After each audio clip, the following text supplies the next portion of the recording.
Dalam nama Bapa dan Putra dan Roh Kudus. Amin. Bapa yang baik, kami bersyukur Engkau menganugerahkan kami waktu, kesempatan untuk menikmati hari yang masih Engkau beri ini. Semoga ini kami gunakan sebagai kesempatan untuk memberikan kebaikan sebagaimana Engkau sendiri telah menjadi Allah yang baik bagi kami. Bantulah kami untuk tetap percaya pada penyelenggaraan-Mu. Kami yakin Engkau selalu menemani kami. Engkau punya rencana yang baik dalam hidup kami. Dan Engkau senantiasa menuntun kami untuk bertekun melakukan kebaikan sesuai dengan yang Engkau inginkan. Utuslah Roh-Mu agar kami selalu terbuka pada tuntunan yang baik, seperti tuntunan dalam bacaan yang akan kami dengarkan ini. Dua ini kami sampaikan kepadamu seraya tetap mengingat orang-orang yang meminta untuk kami doakan. Mereka yang membutuhkan pertolongan-Mu. Mereka yang haus akan bimbingan-Mu. Sedemikian rupa sampai mereka meminta untuk didoakan.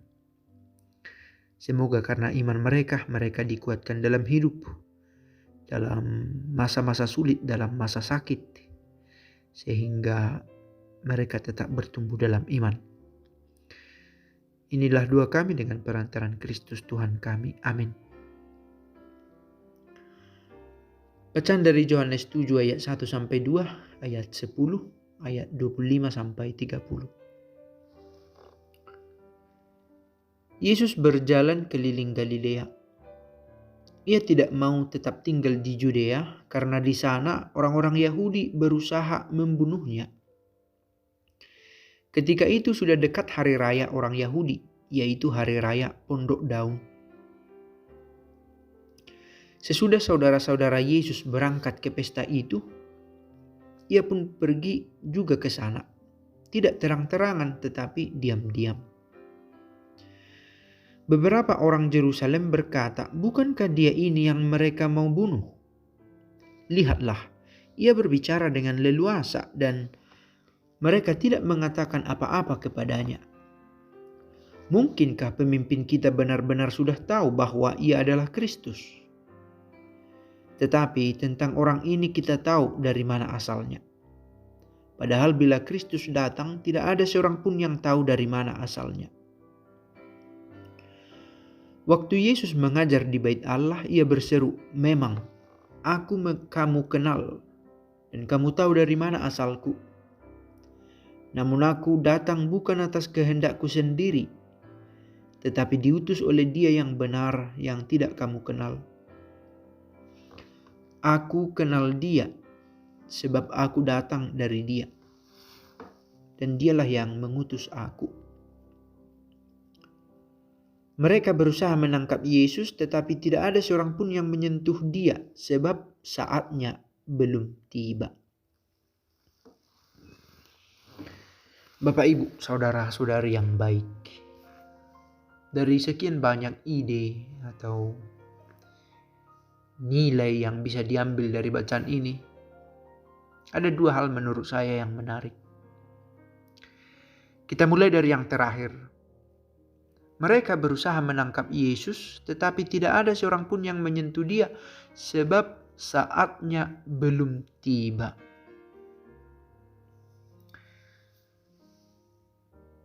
Kita bisa saja berusaha melakukan yang menurut kita terbaik, menurut kita paling tepat, tetapi ada saja unsur lain yang dalam istilah lebih umum dipakai unsur X, yang dalam bahasa lebih religius dipakai misteri.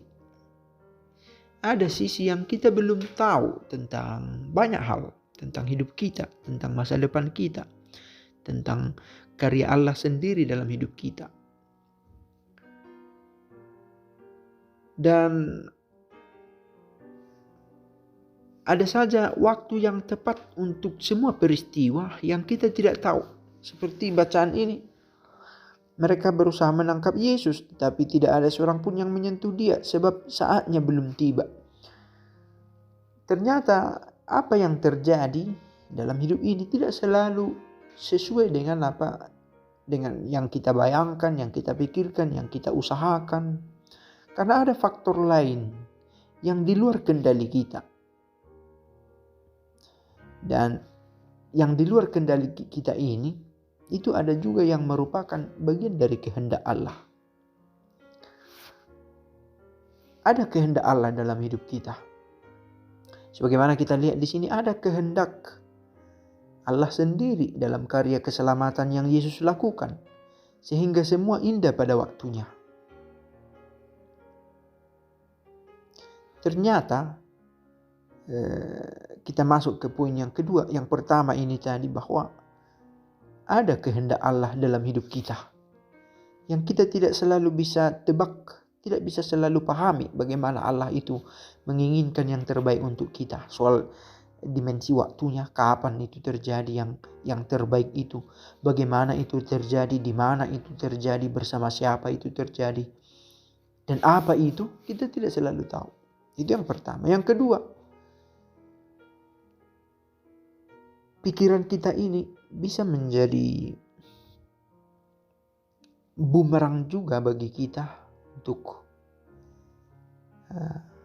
memahami, untuk menyadari karya Allah dalam hidup. Bisa menjadi sandungan juga.